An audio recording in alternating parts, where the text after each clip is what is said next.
अस्सलाम वालेकुम। Topic is about achalasia. Achalasia के सबसे पहले यूज़ देख लें। Middle age women. और सबसे पहले तो आपको पता है एक्लेसिया हमने मेडिसिन में पढ़ा है कि ये यंग एज में या मिडिल एज में ज़्यादा कॉमन होता है। So with the history of dysphagia for the last many years, ठीक हो गया। और इट ओकेजनली बिकम्स पेनफुल, कभी कभार पेनफुल भी हो जाता है। द डिस्फेजिया प्रोग्रेसिव बढ़ता जा रहा है। There is history of nocturnal regurgitation. और नॉकटर्नल रिगर्गिटेशन आपको पता है रात के टाइम खाना बाहर आ जाना। This is feature of achalasia also. तो what is the provisional diagnosis जो आप सोचोगे वो एक्लेसिया सोचोगे, क्योंकि history of dysphagia for many years है। एक्लेसिया ये नहीं होता कि आज जो है स्फिंक्टर जो है वो बंद हो गया पूरी तरह एकदम से ही, ठीक है। This is the history of some time. और इसके अलावा मिडिल एज में ज़्यादा कॉमन है। यहाँ पे अगर मतलब और कुछ होता तो आप सजेस्ट कर सकते थे, लेकिन पेनफुल भी है। और आपको पता है पेनफुल होता है क्योंकि एक्चुअली ना डिस्फेजिया में जब टोन जो है वो उसकी स्फिंक्टर की इतनी ज़्यादा हो जाती है ना, तो इसोफेगस के जो मसल्स होते हैं ना वो थोड़े से मतलब उनकी ना मोटिलिटी भी ख़राब हो जाती है। तो वो जो मसल्स जो होते हैं ना उनकी वजह से भी पेन होती है। और डिस्फेजिया प्रोग्रेसिव होता जा रहा है कि ऐसा ऐसा बढ़ता जा रहा है, मतलब स्फिंक्टर की टोन जो है ना वो मतलब कम्प्लीटली ख़राब होती जा रही है। और फिर ऐसा ऐसा बढ़ जाएगा कि सॉलिड्स लिक्विड्स दोनों को जो है वो डिस्फेजिया होगा। और नॉकटर्नल रिगर्गिटेशन जो भी फूड है, क्योंकि स्फिंक्टर बंद है तो सारा फूड जो है वो बाहर आ रहा होगा। सो मेडिसिन में अगर आपने टॉपिक ये सुन लिया है, इसका लेक्चर ले लिया, तो फिर आप सर्जरी जो है ना इसकी करें, मतलब यहाँ पे आएँ, क्योंकि वहाँ पे मैंने पिक्चर्स के थ्रू एक्सप्लेन किया हुआ है। यहाँ पे मैं जस्ट टेक्स्ट रीड करूँगी आपके लिए। What is a provisional diagnosis, तो दैट विल बी एक्लेसिया। और डीडीज़ आपके क्या होंगे, डीडीज़ आप इसमें क्या क्या सोच सकते हैं, डिस्फेजिया के कौन कौन से डीडीज़ सोच सकते हैं। आप सोच सकते हैं कि इसको गर्ड हो, आप सोच सकते हैं कि इसको कैंसर हो, आप सोच सकते हैं मतलब oesophageal cancer, adenocarcinoma of the oesophagus, of the lower part of the oesophagus. Then आप सोच सकते हैं कि इसको जो है वो डिफ्यूज़ इसोफेजियल जो है स्पैज़म हो, जो हमने डिस्कस किया था, नट क्रैकर इसोफेगस हो, इस तरह से कुछ सिम्टम्स। इसके अलावा आप सोच सकते हैं कि उसकी जो है इसको स्ट्रक्चर फॉर्मेशन हुई हुई है, इसोफेगल स्ट्रक्चर फॉर्मेशन हुई हुई है, जिसकी वजह से डिस्फेजिया हो रहा है। So there are many DDs investigations आप क्या करवाओगे टू कन्फर्म। आपको पता है कि इसमें बेरियम स्वैलो आप करवाते हो, सबसे मतलब इंपॉर्टेंट होता है। मतलब उसमें मतलब इनिशियल टेस्ट आपका बहुत अच्छा होता है, जिसमें आपको बर्ड ब्रीड पेरेंट्स मिलती है। और इसके अलावा मैनोमेट्री करवाते हो, जिसमें आपकी लोअर इसोफेजियल स्फिंक्टर के आप जो है वो टोन चेक करते हो, मतलब कि उसके प्रेशर मेजर करते हो, तो वो आपको ज़्यादा मिलता है। फिर आप एंडोस्कोपी करते हो to rule out the stricture and associated malignancy. और एंडोस्कोपी पे आपको वहाँ पे पड़े हुए फूड पार्टिकल्स भी इसोफेगस में नज़र आ जाते हैं। फिर ट्रीटमेंट ऑप्शंस आपके पास क्या होते हैं, मैनेजमेंट क्या होती है, तो आपको पता है इसमें कुछ हमारी मेडिकल ट्रीटमेंट होती है, कुछ सर्जिकल ट्रीटमेंट होती है। मेडिकल ट्रीटमेंट में क्या होती है कि हम पेशेंट को नाइट्रेट्स और कैल्शियम चैनल ब्लॉकर्स देते हैं, ताकि वो उसको जो है वो ट्रांजिट रिलीफ दें और स्फिंक्टर जो है वो रिलैक्स करे। लेकिन जो हमारा अल्टीमेट इसका ट्रीटमेंट होता है वो न्यूमेटिक कुछ सर्जिकल टेक्निक्स होती है। न्यूमेटिक डायलेशन करते हैं, जो कि आपकी न्यूमेटिक डायलेशन में बलून डायलेशन होती है। इसकी मैं आपको वीडियो भी नीचे ऐड कर दूँगी डिस्क्रिप्शन में, आपने देख लेनी है।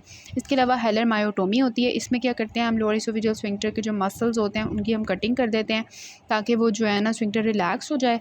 और इसके अलावा जो है हम बोtulinum टॉक्सिन यूज़ कर सकते हैं, जो इंजेक्शन होता है, और वो हमारे स्फिंक्टर को रिलैक्स कर देता है।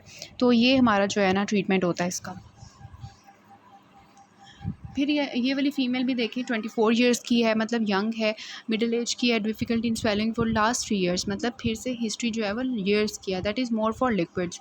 The history of recurrent chest infections and retrosternal burning, ठीक है। रेट्रोस्टर्नल बर्निंग जो है ना, इसको आपने हार्ट बर्न से कंफ्यूज नहीं करना थोड़ा सा। रेट्रोस्टर्नल बर्निंग जो है ना, स्टर्न के पीछे पेन, ठीक है, दिस इज़ रेट्रोस्टर्नल पेन इसमें हो सकती है। Patient has severe bad breath with no significant weight loss, तो सिग्निफिकेंट वेट लॉस उसका एसेस नहीं है। What is the most likely diagnosis, 3 most important investigation with the possible findings.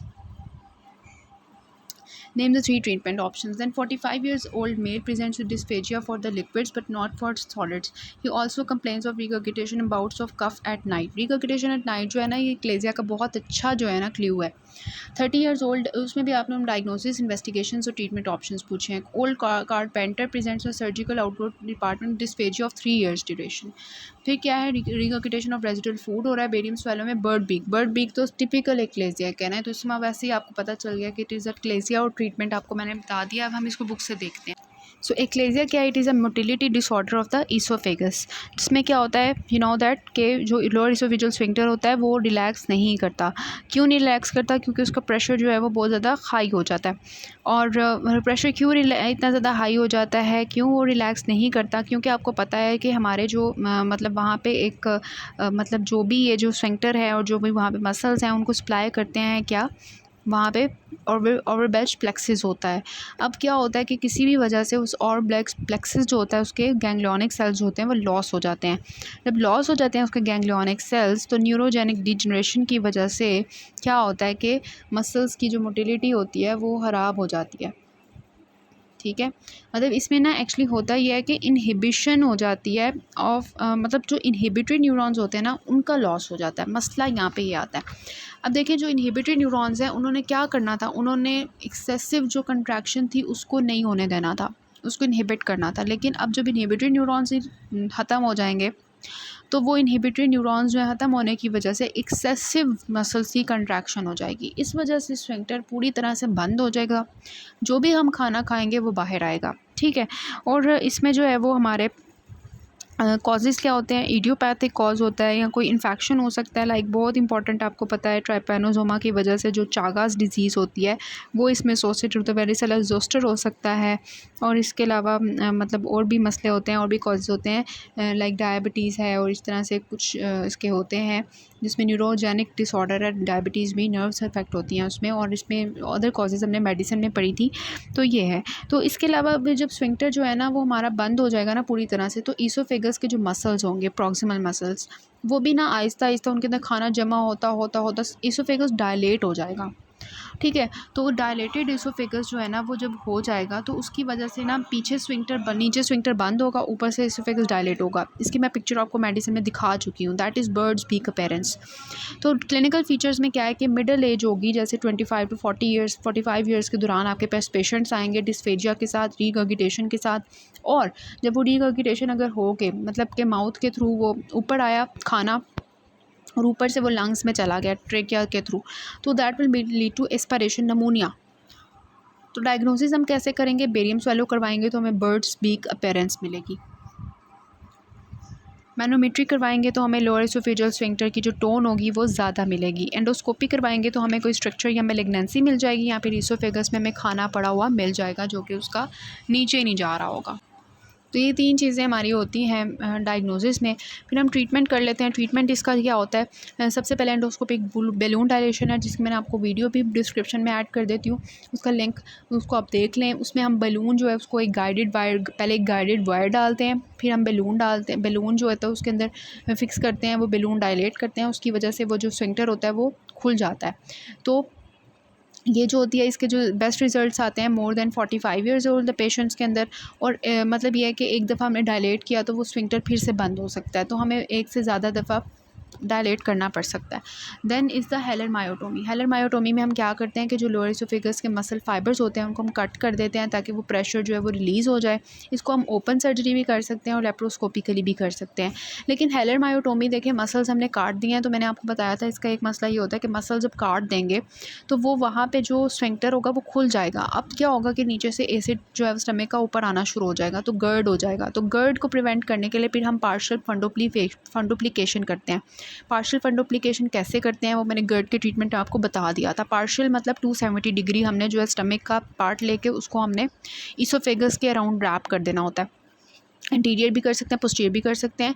तो ये बहुत अच्छा होता है, इसकी मैं वीडियो भी आपके नीचे ऐड कर देती हूँ, बहुत अच्छी है। उसमें आपको दिखाया जाएगा कि हमने मसल्स काटे और उसके बाद हमने स्टमक का थोड़ा सा पार्ट लेके उसके रैप कर दिया ताकि गर्ड ना हो। देन बोटुलिनम का टॉक्सिन हम यूज़ कर सकते हैं। ये क्या करेगा, लोअर एसोफेजियल स्फिंक्टर जो है उसको रिलैक्स कर देगा।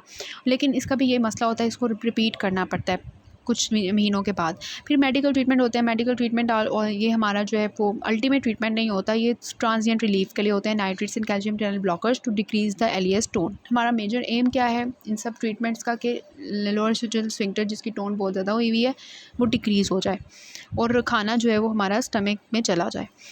देन सूडो एक्लेजिया एक चीज़ होती है, उसमें ना एक्चुअली होता ही है कि कोई adeno carcinoma of the lower oesophagus होता है जिसकी वजह से डिस्फेजिया होता है।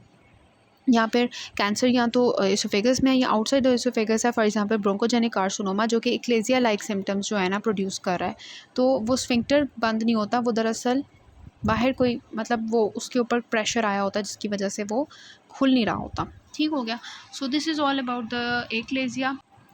अच्छा जी, नेक्स्ट जो हमारा टॉपिक है that is about the oesophageal carcinoma. So oesophageal carcinoma में देखें कि 40 ईयर्स ओल्ड मैन है, we have the history of regurgitation and dysphagia. उन्होंने खुद ही बता दिया कि adeno carcinoma of the lower end of the oesophagus है। आपने असेसमेंट करनी है, आपने स्टेजिंग करनी है और इन्वेस्टिगेशंस और इसके अलावा ट्रीटमेंट आपने बताना है। सो इसे स्नैरियोज देख लें। 36 ईयर्स ओल्ड है, डिस्फेजिया के साथ आ रहा है सिंस द लास्ट 5 मंथ्स और डिस्फेजिया प्रोग्रेसिव होता जा रहा है और अब उसकी जो डिस्फेजिया है वो लिक्विड्स को भी हो गया। इसमें उन्होंने कोई डायग्नोसिस आपसे नहीं पूछा, बस उन्होंने पूछा है कि staging of this disease, operative approaches जो आप परफॉर्म कर सकते हैं या पेरी ऑपरेटिव न्यूट्रिशन आप जो है ना उसके लिए रिकमेंडेड रूट आपका क्या होगा। तो ये आपको मतलब बता रहा है कि थोड़ा सा कैंसर उसको है। मतलब उन्होंने खुद खुद कुछ भी डायग्नोसिस नहीं पूछा, बट यहाँ पे उन्होंने क्वेश्चंस ऐसे पूछे हैं जो कि कैंसर रिलेटेड है। 60 years old mail presented with a progressive dysphagia for the last 4 months. सबसे पहले तो एज आप नोट कर लेना और हिस्ट्री ऑफ वेट लॉस में मतलब कैंसर में होता है ऑन एग्जामिनेशन पेशेंट पेल हो गया है क्योंकि उसकी वहाँ पे ब्लड लॉस होता जाएगा। और examination of dominant chest is unremarkable, however there is hard lump. अब लंप जो है ना ये कैरेक्टरिस्टिक फीचर होता है किसी भी कैंसर का। ठीक है, तो hard lump palpable in the left supraclavicular fossa. तो how will you proceed to diagnose the cause of dysphagia and assess the extent of the disease? Significance of the left supraclavicular mass or name given to the mass and clinical sign, ये हम देखेंगे। इसके अलावा 50 years old smoker, अब smoker आपके पास आ गया। Otherwise healthy prevent OPD with increasing dysphagia और anorexia, weight loss है फॉर द 3 मंथ्स। उन्होंने खुद ही बता दिया कि हमारे पास एडिनोकार्सिनोमा है। तो उन्होंने पूछा relevant history of physical examination जो है वो आप क्या करवाएंगे और what do understand by the term T2N1 and M0, ये आपने बताना है और ट्रीटमेंट आपने क्या करना है। Then 70 years old male, again the age आप नोट कर लें, progressive dysphagia and weight loss for the last 4 months. और फिर क्या है कि before developing dysphagia he was enjoying the good health. Most important investigation will do the clinically definitive diagnosis. फिर investigation के अंदर आपको अल्सरेटेड लिगन बनती है तो आप स्टेज डिजीज क्या करेंगे, कॉमन हिस्टोलॉजिकल टाइप्स आप बताएंगे और फिर आपने बताना treatment. 45 years old female, endoscopy उसने करवा रही है, Barrett change due to chronic GERD. और फिर आपको जो है वो एडिनोकार्सिनोमा नज़र आ गया, आप मैनेज कैसे करोगे। इस तरह के क्वेश्चंस आए हुए हैं, कुछ वेग से भी हैं सिनेरियोज, लेकिन उसके क्वेश्चंस आपके पास ऐसे हैं सच हैं कि वो हम डिस्कस करेंगे तो आपको समझ आ जाएगी। अदरवाइज़ जो कैंसर के लिए आपके पास जो क्लिनिकल फ़ीचर्स हैं वो अगर आपको पता हो कि एक तो हमारे पास कोई ना कोई वेट लॉस की हिस्ट्री हो सकती है और एज आप नोट कर लेंगे कैंसर के लिए, और इसके अलावा आपको कोई लंप अगर मिल जाता है तो that will suggest you the cancer. कोई एसोसिएटेड मतलब सिम्टम्स हैं लाइक मेटास्टेसिस के, तो वो आपके लिए बहुत इंपॉर्टेंट होते हैं टू मतलब कि कैंसर के लिए ना। और कोई स्मोकिंग की हिस्ट्री होगी तो आप कैंसर की तरफ ज़रूर सोचेंगे। और स्मोकिंग के लिए वैसे गर्ड भी सोच सकते हैं, लेकिन गर्ड में जो है ना हार्ट बर्न का ज़रूर बताएंगे या इस तरह से ना। और वेट लॉस उनमें भी हो सकता है, मतलब गर्ड में और एक्लेजिया में भी वेट लॉस हो सकता है क्योंकि पेशेंट का खाना नीचे नहीं जा रहा, तो ऑब्वियसली उसको जो है वो उस तरह की न्यूट्रिशन तो नहीं मिलेगी ना, तो उसमें भी आपको इस तरह से इसके अलावा ना आपको इसमें कैंसर के अंदर हम कुछ और भी चीज़ें देखेंगे कि आपको मतलब पेशेंट के अंदर वो अगर उसके लैरिंक्स इन्वॉल्व हो गए तो होर्सनेस ऑफ वॉइस मिल सकती है और खांसी कर सकता है पेशेंट, चोकिंग के एस्पिरेशन निमोनिया के साथ आ सकता है, अनीमिया के साथ आ सकता है और सर्वाइकल लिम्फेडिनोपैथी के साथ आ सकता है जब उसके लिम्फ नोड्स इन्वॉल्व हो जाएंगे। तो इस तरह की कुछ चीज़ें जो है वो कैंसर को सजेस्ट कर सकती हैं। So oesophageal carcinoma is the 6th most common cancer.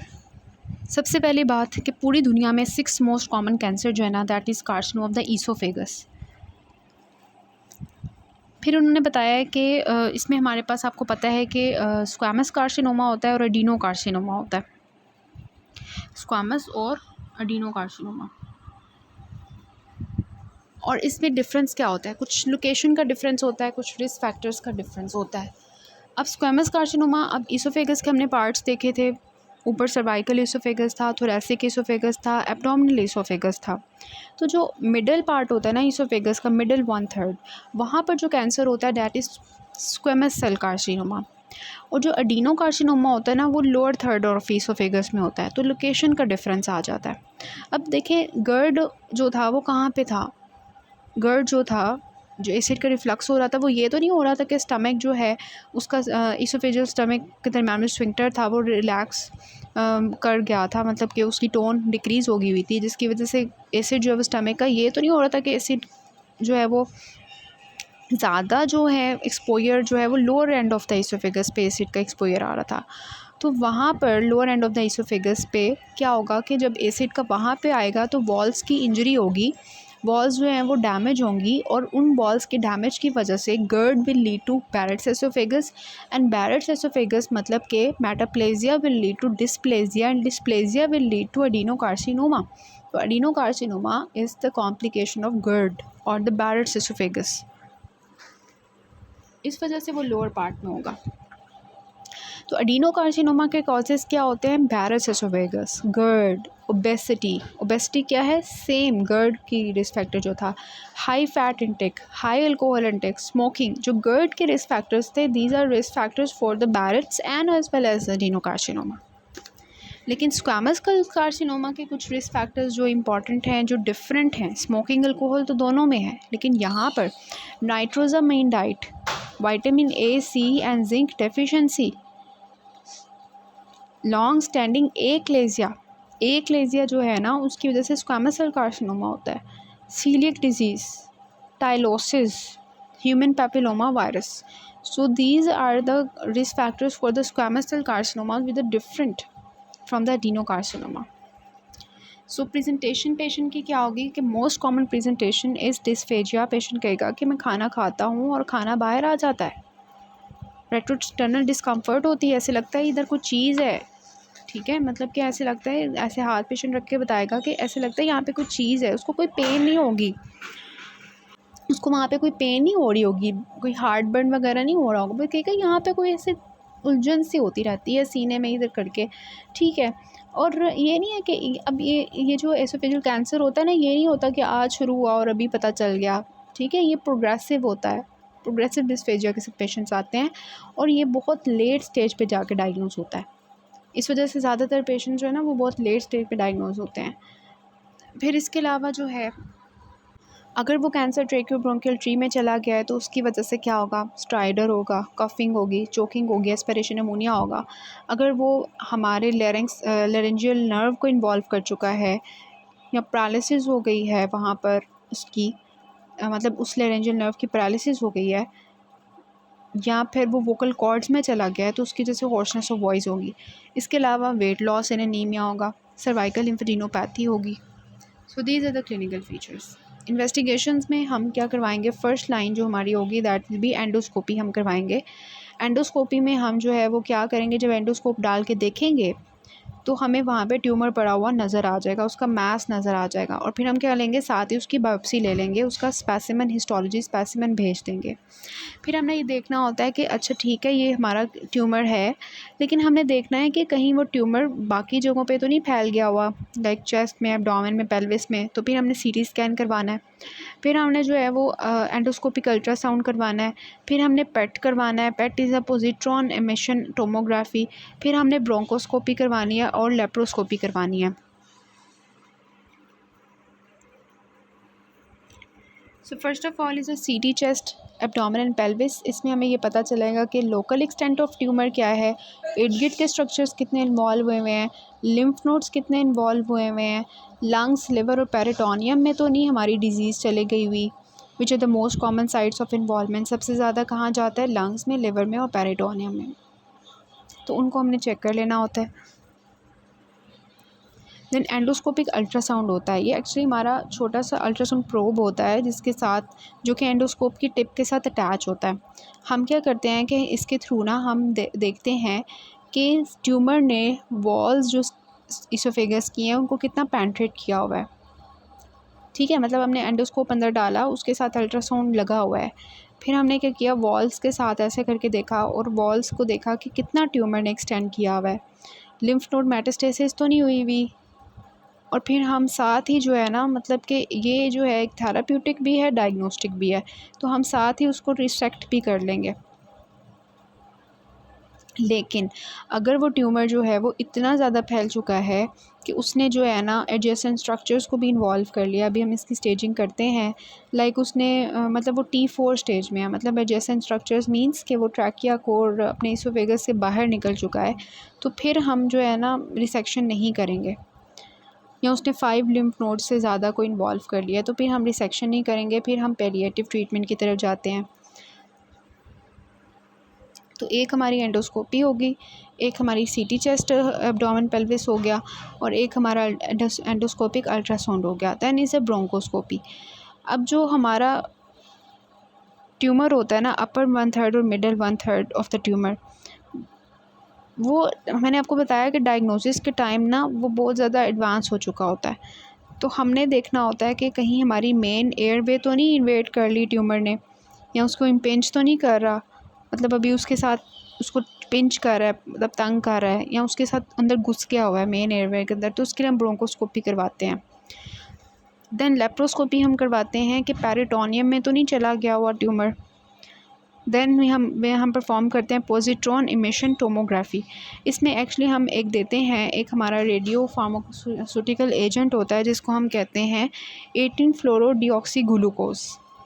ये क्या करता है कि ये ना सेल्स के अंदर जाता है, मतलब ये हमारा सेल है ना फॉर एग्ज़ाम्पल, तो ये सेल्स के अंदर चला जाएगा और वहाँ FDG होता है, ये सेल्स के अंदर चला जाता है और वहाँ पे जाके फॉस्फोराइलेट हो जाता है, फॉस्फोराइलेशन हो जाती है इसकी। अब ये फॉस्फोराइलेशन जब हो जाएगी ना, तो ये अब ना तो मेटाबोलाइज हो सकता है, और क्योंकि ये पोलर मॉलिक्यूल है, तो अब जब एक दफ़ा ये सेल में एंटर हो गया तो ये सेल से बाहर नहीं निकल सकता, और फिर ये क्या करेगा कि ये गैमा रेज़ इमिट करना शुरू कर देगा, मतलब ये सेल जो है ना पूरा का पूरा ये गैमा रेज़ इमिट करना शुरू कर देगा।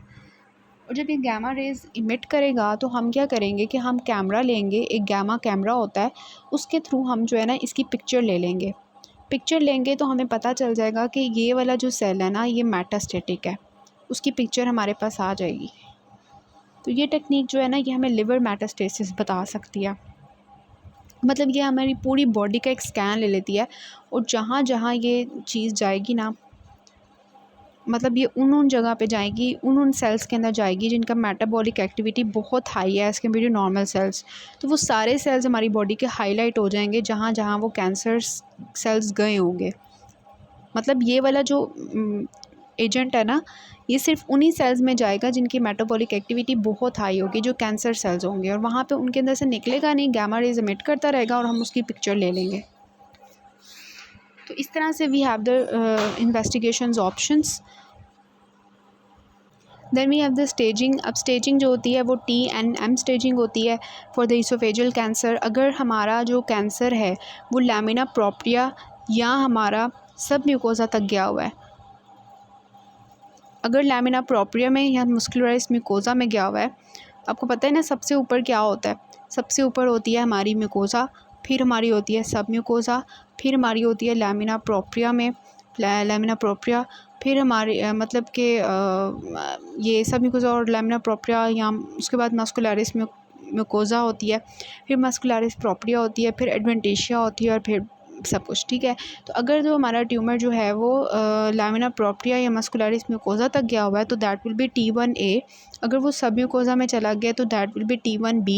अगर वो मस्कुलरिस प्रोप्रिया में चला गया तो दैट विल बी T2। अगर वो एडवेंटिशिया तक चला गया तो दैट विल बी T3। और अगर वो एडजेसेंट स्ट्रक्चर्स में चला गया है तो दैट विल बी T4। अगर वो उसने कोई लिम्फ नोड इन्वॉल्व नहीं किया तो हमारा N0 होगा। अगर उसने मेटास्टेसिस कर लिया लिम्फ नोड्स को तो दैट विल बी N1।